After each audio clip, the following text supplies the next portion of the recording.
how to connect printer to Windows PC. Hey everyone, welcome back to the channel. If you are new here, don't forget to hit the subscribe button and turn on the notification bell to not miss any updates. So it's really simple to connect your printer and your Windows. So if your printer uses USB cable, then you can just connect the USB cable and your PC and then follow the instructions on the manual and then complete the setup.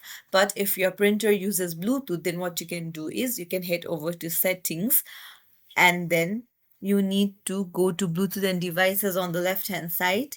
You need to toggle on Bluetooth and then you need to tap on add device and then you will need to search for a printer by tapping on Bluetooth. Now make sure that your printer is turned on and discoverable, and then once it is shown, just tap on it and connect it. It's as simple as that. If you found this tutorial helpful, don't forget to like the video and subscribe to our channel for more tips and tricks. Thank you for watching.